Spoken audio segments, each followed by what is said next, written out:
নমস্কার বন্ধুরা, তোমরা সবাই কেমন আছো? আশা করি সকলে খুবই ভালো আছো। পম্পা সিম্পল কুকে সবাইকে স্বাগত। আজকে আমি তোমাদের সঙ্গে সুজি দিয়ে নরম তুলতুলে অসংখ্য জালিদার মুখে দেওয়া মাত্র মিলিয়ে যাবে এরকম একটা রুটির রেসিপি শেয়ার করব। খুবই সহজ, একদম অল্প উপকরণ লাগে, দারুণ টেস্টি হয় বন্ধুরা। স্কুল অফিসের জন্য কিংবা সকালে জলখাবারের জন্য তোমরা এই রেসিপিটা ঝটফট বানিয়ে ফেলতে পারো। তাহলে চলো বন্ধুরা, কথা না বাড়িয়ে রেসিপিটা তাড়াতাড়ি শুরু করি। আর বন্ধুদের কাছে প্রত্যেক দিনের মতো আজকেও একটা কথা বলবো, তোমরা রেসিপিটা সম্পূর্ণ দেখো আর একটা লাইক করে দেবে বন্ধুরা প্লিজ। তোমাদের একটা লাইক আমার নতুন ভিডিও বানাতে উৎসাহ জাগায়। তাহলে চলো রেসিপিটা শুরু করে দেখাই। এই রেসিপিটি বানানোর জন্য সবার প্রথমে আমি নিয়েছি একটা মিডিয়াম সাইজের বাটির 1 বাটি সুজি। তো এখানে 200 গ্রাম সুজি আছে। এবার মিক্সিং বোলের মধ্যে সুজিটা আমি দিয়ে দিলাম। এর সঙ্গে দিয়ে দিচ্ছি একই বাটির মাপ করে হাফ বাটি ময়দা, সামান্য একটু চিনি, 4 চামচের হাফ চামচ মতো হবে। তো বন্ধুরা, তারপরে এখানে দিয়ে দিচ্ছি দুধ। আর এই দুধটা কিন্তু আগে থেকে জাল দিয়ে ঠান্ডা করা ছিল। নর্মাল টেম্পারেচারে থাকা এই দুধটা এর মধ্যে দিয়ে দেবো। তবে যেই বাটির মাপ করে আমি সুজিটা নিয়েছিলাম সেই বাটিরই 1 বাটি দুধ এখানে দিয়ে দিচ্ছি। আর বন্ধুরা, তোমরা চাইলে দুধটাকে নাও দিতে পারো, তবে দুধটা দিলে টেস্ট কিন্তু খুবই ভালো আসবে। তবে দুধ ছাড়া জল দিয়েও কিন্তু এই রেসিপিটা বানিয়ে নেওয়া যায়। তবে যদি এখানে লিকুইড দুধ ব্যবহার না করো, যদি জল দিতে চাও, তাহলে এখানে গুঁড়ো দুধ 1 চামচ মতো দিয়ে দিবে, তাহলেও কিন্তু টেস্টটা খুব ভালো আসবে। এবার চামচের সাহায্যে একটু ভালো করে এগুলো মিশিয়ে নেব। তারপর এটাকে সুন্দর একটা পেস্ট বানিয়ে আনবো। সুজিটা এখানে পেস্ট করা হয়ে গেছে। তারপর একটা মিক্সিং বোলের মধ্যে আমি সুজির পেস্টটাকে ঢেলে দিচ্ছি।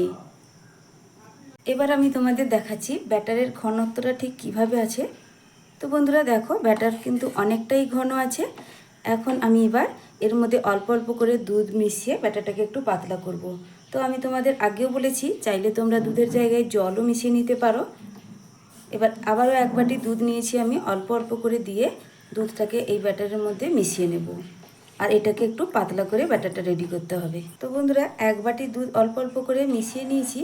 তো ব্যাটারটা দেখে মনে হচ্ছে আরও কিছুটা ঘন আছে, এটাকে কিন্তু আরও একটু পাতলা করতে হবে। তার জন্য আবারও আমি নিয়েছি দেখো দুধ। তবে এখানে দুধটা পুরো হাফ বাটি নিইনি, হাফ বাটির থেকে একটু কম নিয়েছি। এবার এই দুধটা অল্প অল্প করে দিয়ে আমি কিন্তু মিশিয়ে নেব। তো ব্যাটারের ঘনত্বটা শেষ পর্যন্ত কিভাবে হবে সেটাও আমি তোমাদের দেখিয়ে দেব। তো বন্ধুরা দেখো, ব্যাটার কিন্তু একদমই রেডি। ঠিক এইভাবেই কিন্তু একটা ব্যাটার রেডি করতে হবে।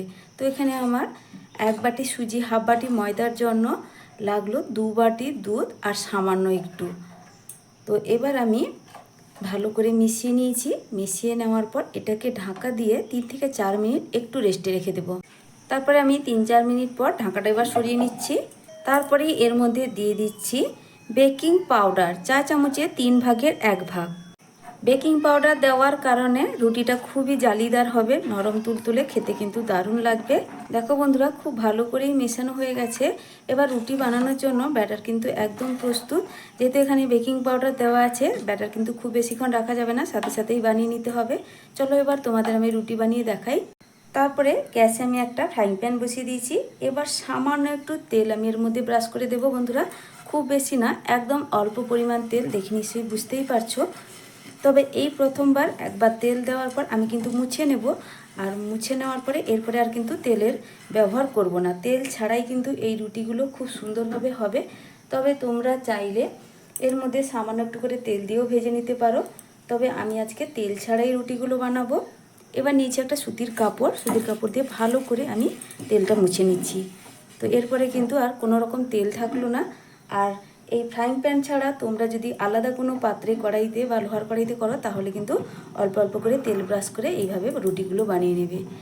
এবার এই প্যানটা ভালো করেই গরম হয়ে গেছে। এবার এই যে ব্যাটারটা উপর নিচ ভালো করে একবার মিশিয়ে নেব। প্রত্যেকবারে কিন্তু প্যানে দেওয়ার আগে একবার ভালো করে এইভাবে মিশিয়ে নিতে হবে। এবার এখান থেকে 1 হাতা ব্যাটার আমি এর মধ্যে ছড়িয়ে দিচ্ছি।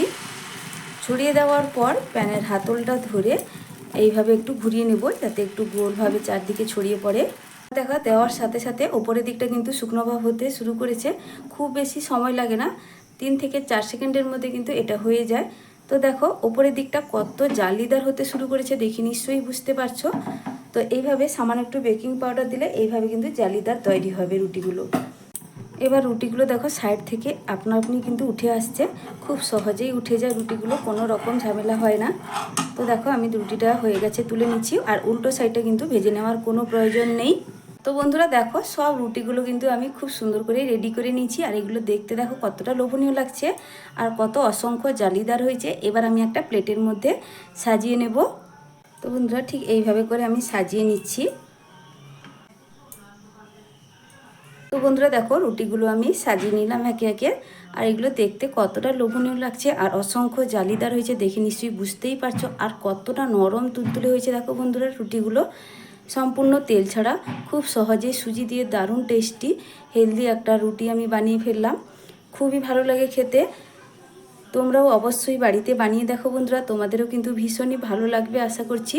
তো বন্ধুরা আমার এই আজকের রেসিপিটা তোমাদের কেমন লাগলো অবশ্যই কিন্তু কমেন্ট করে জানাবে, আর যদি ভালো লেগে থাকে তাহলে লাইক শেয়ার সাবস্ক্রাইব করে আমার পাশে থাকার অনুরোধ রইল।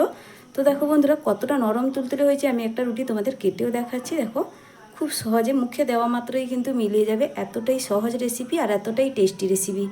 তো বন্ধুরা আজকের মতো টাটা, ফিরে আসছি নতুন এক রেসিপি নিয়ে। তোমরা সকলে ভালো থেকো, সুস্থ থেকো।